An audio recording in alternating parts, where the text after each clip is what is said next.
And there you go, as you guys can see, my macro just easily cooked the boss. Easy win in 14 minutes and 22 seconds, which is pretty good for a macro.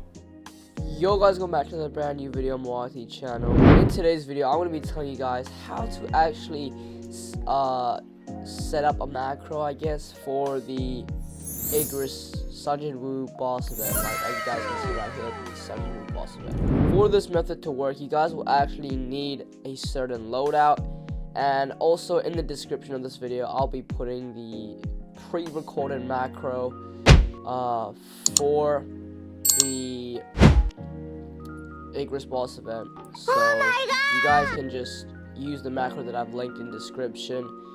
And this video, I'm just going to be basically showing you how to use the macro, but you guys can also follow my macro to see how I do things.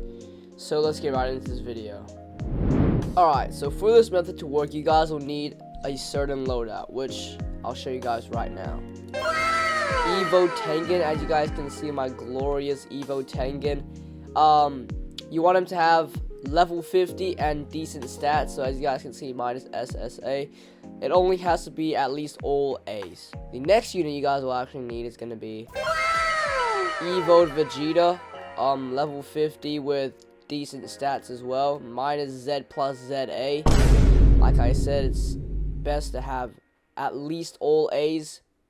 And yeah, and then for the other things you guys need is basically Crocodile for stuns and slows or whatever, Speedwagon because he's just a GOAT, Takaroda because he's also the GOAT, and Haruka to buff your characters. So once you've got these units in this order like I have right here, what you guys want to do is open up your tiny task right here, preferences, continuous playback, recording hotkey for me is F8, and playback hotkey is Control Shift OP.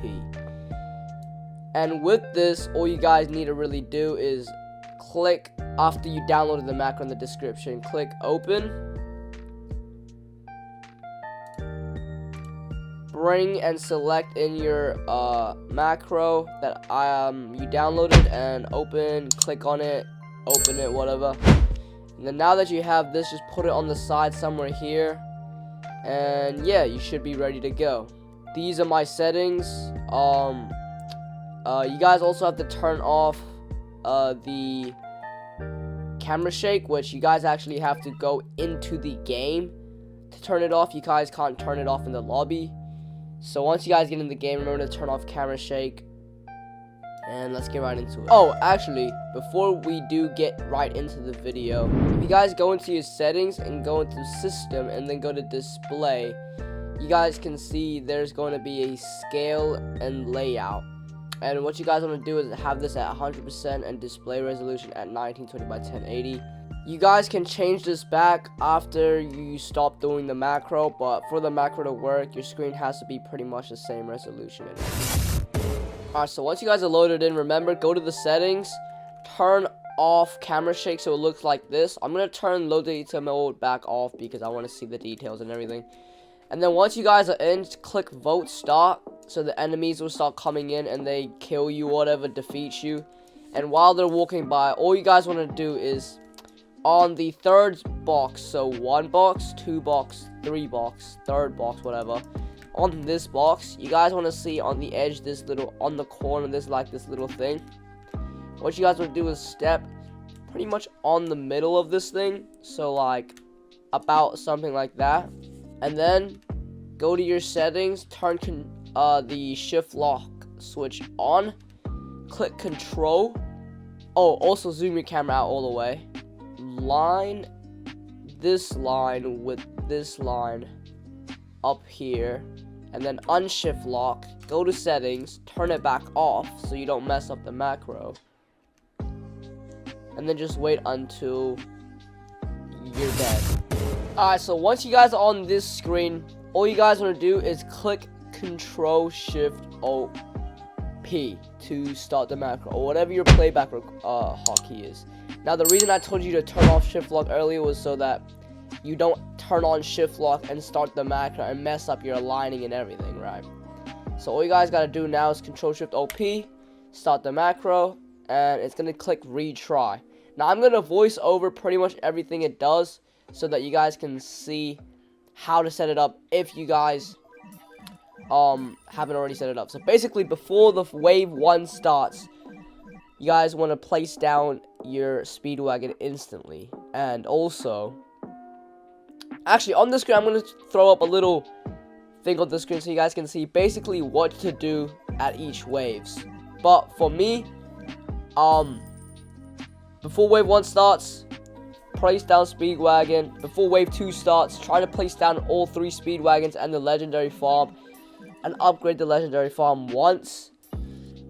You guys don't have to farm like I am here. You guys can farm however you want, but basically you just farm all the way until wave 5, where they start getting to this corner here. That's when you want to start placing units. But since I've already put on like basically what you guys need to do in like the structure of like the placements and how to set up this macro, I'm just gonna skip to like near the end of the macro so you guys do know what to do, because on that little structure I didn't write what to do after wave 28, and so I'm gonna show you guys what to do. So let me just skip. Alright, so as you guys can see, I've placed my Tengens in like the bottom left area, and I've also placed Haruka near it, and the Crocodiles around the corner. So yeah, and since it is wave 30, I'm deleting all my farms, all my little thingies, all my Tengens, because it's out of Tengen's range, everything that I don't need. And I'm just basically fully upgrading my Vegeta so it can handle the boss and do as much DPS as possible. Vegeta is really good. And the reason I place Vegeta all the way down there is because Vegeta has a passive where if only Vegeta is in his range, it'll make it so it's minus 20% SPA. So that's why I separated him from Tengen. And basically, I'm just maxing him out only once it's just the boss, because he has a line AoE on his final move, and it's kind of bad to have a line AoE when it's targeting multiple people coming by. But basically, this works for me, and I just finished it just like that, easy peasy lemon squeezy, 14 minutes and 22 seconds. So as you guys can see, it works, and it just did a full run right there, and it worked perfectly fine. It took about 14 minutes 22 seconds, and yeah, it's pretty good macro, to be honest. You guys can use this to grind all the trait rerolls and not have to do any effort, because I've already linked it in the description. And I'll also pop it on the top right screen right now, if you guys want to check it out right now. Anyways, hope you guys enjoyed this video. If you guys did, please smash the like button, press the red subscribe button, turn the notification bell on so you don't miss any of the latest uploads. And yeah, see you guys in the next one. Peace, and have a great rest of your day.